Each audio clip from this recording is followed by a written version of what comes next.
기쁘시니 영원하도록 다윗과도 손에게로다 하였더라. 아멘. 22장까지 읽겠습니다. 반역하던 압살롬의 시대는 끝나고 다윗이 다시 황궁해서 이스라엘을 다스리게 됩니다. 그런데 항상 다 나를 좋아하는 것은 아닙니다. 나에게 반대편에 서는 사람도 있고 마지못해 따라오는 사람도 있고 때로는 가룟 유다같이 배반자도 있습니다. 다윗이 환궁을 해서 나라를 통일해서 다스리게 될 때에 사울 가문에 세바라고 하는 사람이 있었습니다. 20장 1절 한번 보겠습니다. 세바의 반역을 여기 말하는데요. 1절 같이 한번 읽을까요? 마침 거기에 불량배 하나가 있으니 그의 이름은 세바인데 베냐민 사람 비그리의 아들이었더라. 그가 나팔을 불며 이르되 우리는 다윗과 나눌 분깃이없으며 이새의 아들에게서 받을 유산이 우리에게 없도다. 이스라엘아 각각 장막으로 돌아가라 하매. 여기 베냐민 사람이라고 하는 것은 베냐민 지파, 사울을 추종하던 그 세력들을 의미하는 것입니다. 이제 압살롬을 따르다가 그 압살롬이 죽게 되니까 이 세바가 그 세력들을 가지고 반란을 일으키는 겁니다. 다윗을 따르지 말고 이제 나를 따르라 하면서 이 세바가 반란을 일으키는데 전의 성경은 난류가 불량배라고 나왔는데 난류라고 이렇게 표현이 되어 있습니다. 2절 보겠어요. 이에 온 이스라엘 사람들이 다윗 따르기를 그치고 올라가 비그리 아들 세바를 따르나. 이게 문제잖아요. 이 판단력이 있어야 되는데 세바의 그 한마디를 듣고 또 압살롬을 추종하던 그 세력들이 세바를 따르는 거예요. 유다 사람들은 다윗을 따르던 사람들이니까 다윗을 따라가죠. 유다 사람들은 그들의 왕과 합하여 요단에서 예루살렘까지 따르니라. 참 나라를 다스린다는 거, 한 공동체를 이끌어간다는 거, 그건 쉽지 않습니다. 교회도 몇 명 모이는 개척교회든지 또 큰 교회든지 쉽지 않습니다. 하나님께서 은혜로 하나님이 직접 통치하시고 인도하시고 하나님이 이끌어 가셔야죠. 사람의 힘으로는 절대로 못합니다. 아무것도 할 수가 없어요. 다윗이 그렇게 위대한 왕이지만 곳곳에 감초가 있는 것을 보세요. 또 하나님의 뜻에 하나님께 딱 붙잡혀서 이끌려가면은 그땐 문제가 없는데 이 사람이라 육신을 가진지라 때로는 곁길로도 갈 수 있고 실패도 할 수 있고 범죄도 할 수 있고 그렇단 말이죠. 그러니까 이제 우리는 오직 주님을 따라가되 혹시 실수하고 잘못하고 그랬으면 하나님 앞에 난딱 엎드려서 회개하고 또 사람들이 그러면 그러려니 하면서 가야 돼요. 일일이 그거 다 품고 생각하다 머리 터져요. 못 살아. 하나님만 의지하고 12명 중에 하나는 가룟 유다다 이렇게 생각하고 가야 돼. 다 나를 좋아하는 것 같아도 그거 아닙니다, 여러분. 예수님을 따른 제자들 중에도 가룟 유다도 있고 베드로도 있었어요. 베드로는 회개해서 다시 주님의 위대한 제자가 됐지만 가룟 유다는 회개하지 않았기 때문에 자살하고 지옥 간 거예요. 얼마든지 변질될 수 있어요. 근데 변질되면 안 돼. 변화돼야지. 그렇잖아요. 예수 이름으로 성령의 능력으로 변화되어서 새 사람이 되어야지 이게 인간적으로 육신적으로 변질되어가지고 배반자가 된다거나 하나님과 원수가 되는 그러한 세바와 같은 입장에 압살롬과 같은 입장에 있으면 안 된단 말이죠. 그렇게 되지 않기를 바랍니다. 언제나 정의 편에서, 성령 편에서, 하나님 편에서 그렇게 서야 돼. 여러분, 어떠한 삶이, 어떠한 사건 속에서도 하나님 편에 서시기 바랍니다. 하나님 편에, 정의로운 편에 서셔야 돼. 그래야 하나님이 기뻐하시죠. 반역자 편에 서시면 안 돼요. 저는 교회 분란이 있는 그러한 교회들을 여러 보아왔습니다. 근데 여러분, 혹시 그래도 기도하면서 꼭 하나님 편에 서셔야죠. 사람 편에 서면 안 돼요. 꼭 정의로운 그러한 편에 서야 됩니다. 인정에 이끌리셔도 안 돼요. 하나님 편에 서요. 하나님 편에.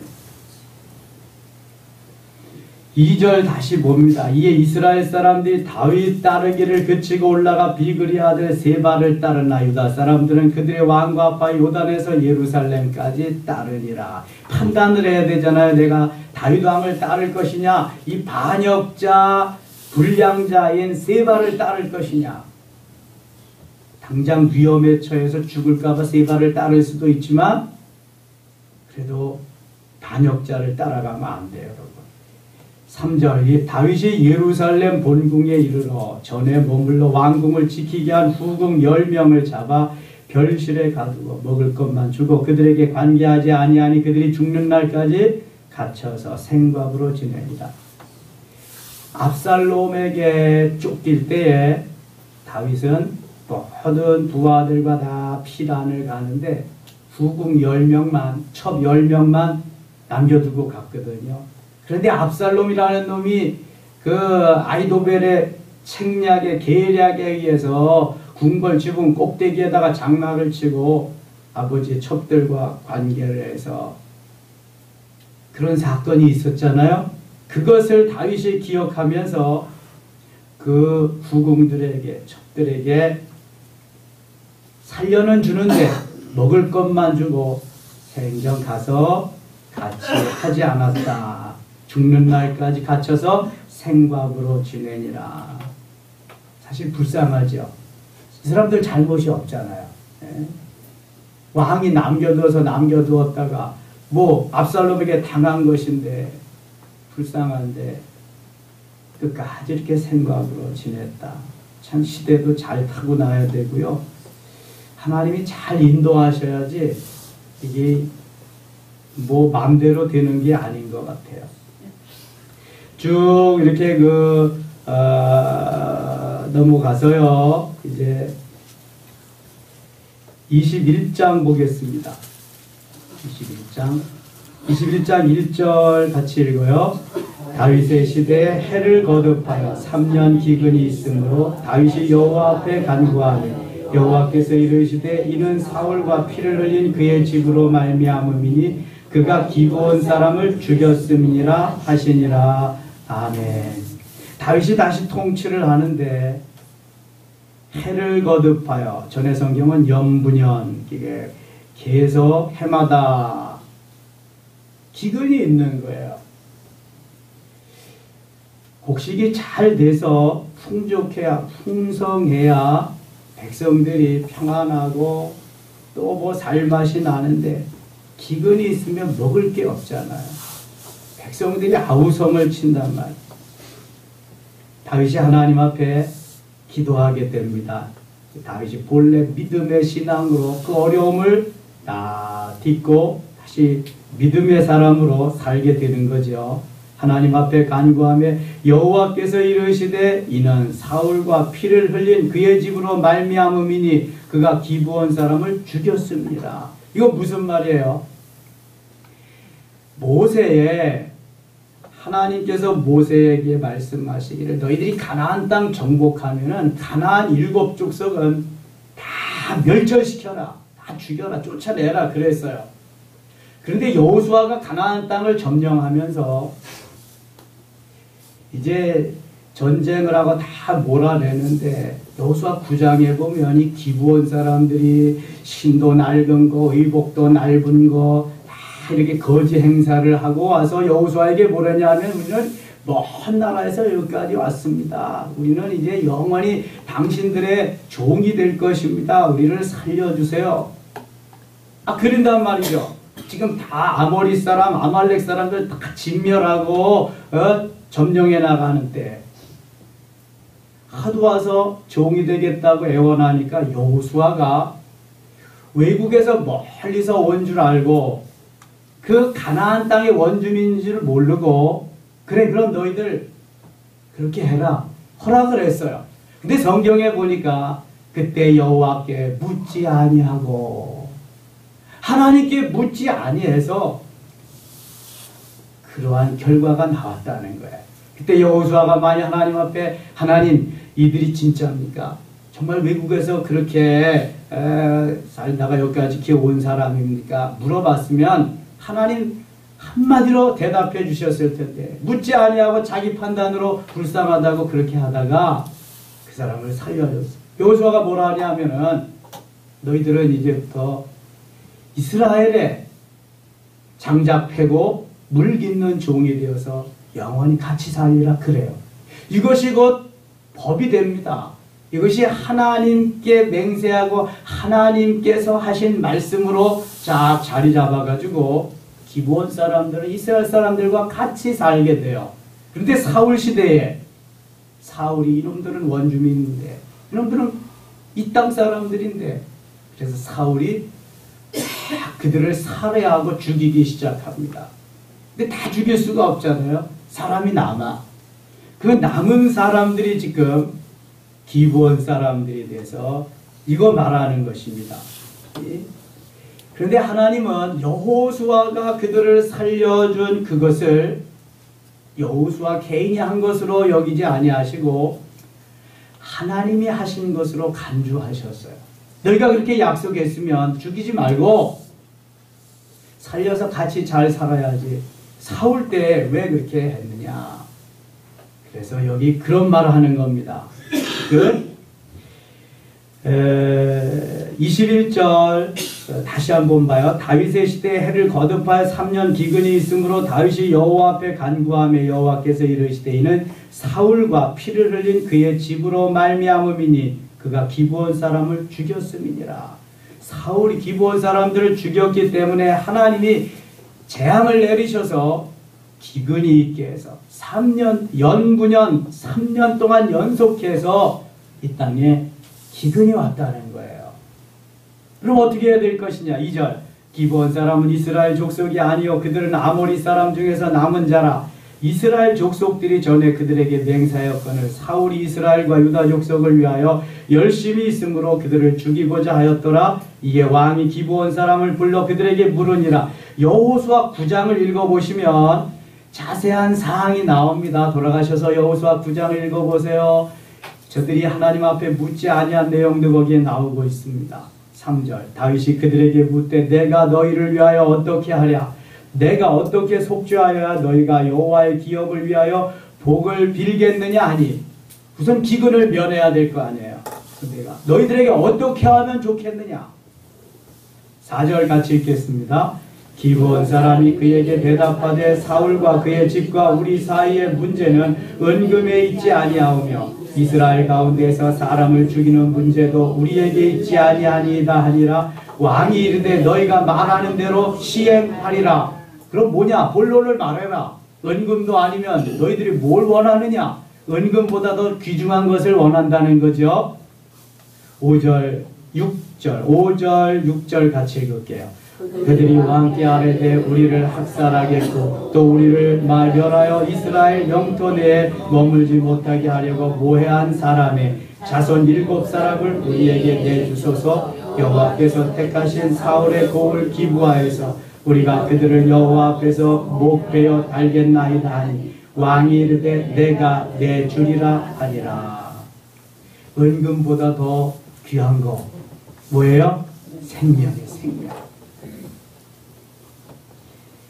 그러면 우리를 살해한, 우리 민족을 살해한 그 족속들 7명을 내주세요.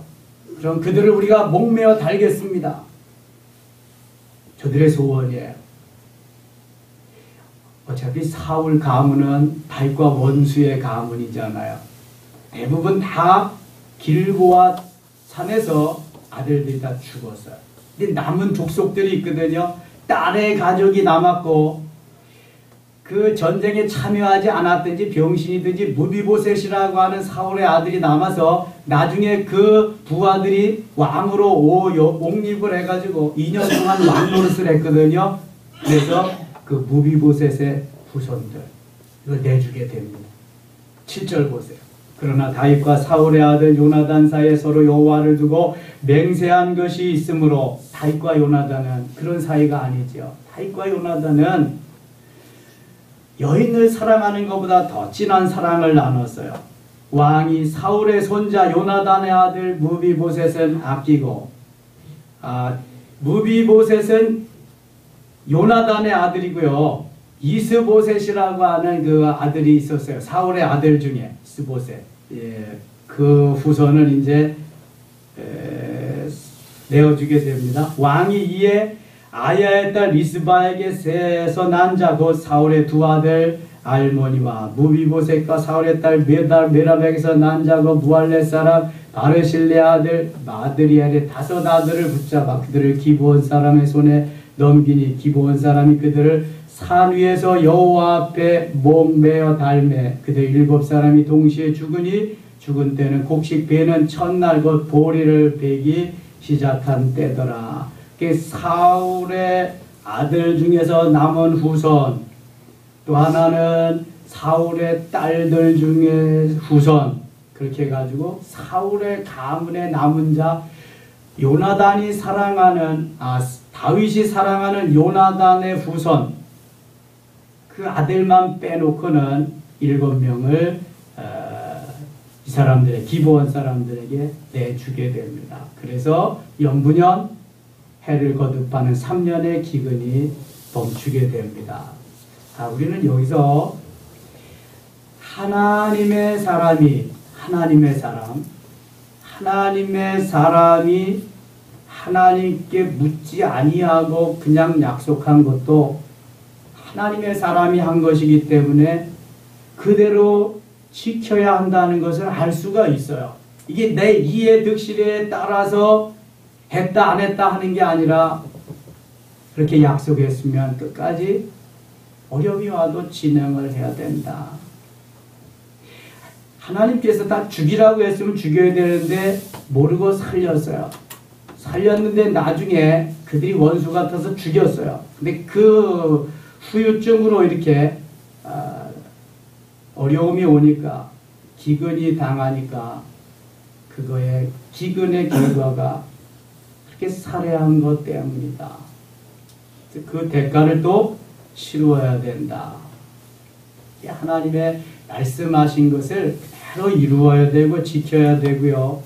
물으면서 우리가 늘 주께 묻고 주님의 뜻을 깨달아 알아야 됩니다. 그렇게 행해야만 바른 하나님이 기뻐하는 삶을 살아갈 수 있다는 거죠. 자, 넘어가겠습니다. 이제 그래서 다윗의 시대가 또 다윗의 후반기의 시대가 계속 열려져요. 22장에는 다윗이 하나님 앞에 기뻐하면서 승전가를 부르는 찬양이 나오고 있습니다. 하나님 앞에. 시편은 150편인데 3분의 2가량이 다윗의 시입니다. 오늘 이 시는 시편 18편에 나오는 것과 비슷하게 그렇게 나오는데요. 22장 1절로 3절까지 한번 같이 읽겠습니다. 여호와께서 다윗을 모든 원수의 손과 사울의 손에서 구원하신 그날에 다윗이 노래 말씀으로 여호와께 아뢰어 이르되 여호와는 나의 반석이시오 나의 요새시오 나를 위하여 나를 건지시는 자시오 내가 피할 나의 반석이 하나님이시오 나의 방패시오 나의 구원의 뿌리시오 나의 높은 낭대시오 그에게 피할 나의 피난처시오 나의 구원자시라 나를 폭력에서 구원하셨도다. 아멘. 다윗은 목동 출신입니다. 다윗은 선생님이 없었어요. 오직 하나님이 친히 다윗에게 가르치시며 말씀하시며 깨우치시고 이끌어 주셨습니다. 어찌 이렇게 아름다운 글귀들이, 아름다운 문장들이 나올 수 있을까? 시편을 보면은요, 너무 아름다운 글귀 문장들이 많아요. 여기도 2절에 보세요. 이르되 여호와는 나의 반석이시요 나의 요새시요 나를 위하여 나를 건지시는 자시요 내가 피할 나의 반석이 하나님이시요 나의 방패시요 나의 구원의 뿌리시요 나의 높은 망대시요 그에게 피할 나의 피난처시요 나의 구원자시라 나를 폭력에서 구원하셨도다. 너무 멋지시잖아요. 이렇게 다윗으로 하여금 하나님을 찬양하고 하나님께 영광을 돌리는 아름다운 시들을 쓸 수 있었던 것이기에 하나님이 다윗을 통해서 하신 것이죠. 다윗 개인으로서는 할 수 있는 능력이 없단 말입니다. 우리도 내 개인적으로 할 수 있는 것은 지극히 제한되어 있어요. 그것도 하나님이 도우셔서 하게 하셔서 하는 거죠. 주님이 내 머리를 잠깐 동안만 멈추어 버리시면 나는 아무것도 못해요. 손을 멈추게 하시면 손을 움직이지 못하고요. 발을 멈추게 하시면 발이 움직이지 못해요. 그 모든 것이 하나님의 은혜고 하나님이 내게 역사하셔서 할 수 있게 하셔서 하는 거예요. 이걸 우리는 시간 순간 감사해야 돼요. 내가 어떻게 하려고 하는 것을 내려놓고 하나님이 하시도록, 하나님이 내 머리를 이용해서, 하나님이 내 손과 발을 이용해서 하나님이 하시도록 맡기는 삶이, 그 삶이 승리하는 삶이에요. 그래야 곤고하고 답답하지 않고요. 그래야만 잠도 잘 주무실 수 있어요. 여러분 제발 하나님 앞에 묻고 하나님께 맡기고 하나님의 인도함을 좀 따르세요. 그래야 승리할 수 있습니다. 29절 보겠습니다. 29절 여호와여 주는 나의 등불이시니 여호와께서 나의 어둠을 밝히시리이다. 얼마나 멋져요. 내가 주를 의뢰하고 적진으로 달리며 내 하나님을 의지하고 성벽을 뛰어넘나이다. 31절 같이 읽어요. 하나님의 도는 완전하고 여호와의 말씀은 진실하니 그는 자기에게 피하는 모든 자에게 방패시로다. 아멘. 하나님의 도, 하나님의 말씀이에요. 완전, 퍼펙트하다는 거죠. 또 여호와의 말씀은 진실하다. 거짓이 없어요. 그는 자기에게 피하는 모든 자에게 방패시로다. 그래서 다윗은 늘 여호와께 피하지, 하나님께 피할 방패 되시는 그분께 나아가고 그분께 의지하고 그래요. 50절, 51절 읽고 마치겠습니다. 50절입니다. 이러므로 여호와여 내가 모든 민족 중에서 주께 감사하며 주의 이름을 찬양하리이다. 여호와께서 그의 왕에게 큰 구원을 주시며 기름 부음 받은 자에게 인자를 베푸시며 영원하도록 다윗과 그 후손에게로다 하였더라. 아멘. 오늘 하루도 주 안에서 늘 주께 묻고 주님의 인도하심 따라 승리의 하루 되시기를 축원합니다. 아버지 하나님 고맙습니다. 육신적으로 살지 말고 영적으로 살게 하소서. 늘 주께 묻고 주님 기뻐하시는 승리의 삶이 되게 하여 주시옵소서. 오늘 저녁에 있을 금요 영성 기도회도 은혜 베푸시고 하나님 우리 모든 섬김의 가족들 지키시며 오늘 구역으로 모이는 모임에도 함께하여 주옵소서. 예수님 이름으로 기도드리옵나이다. 아멘.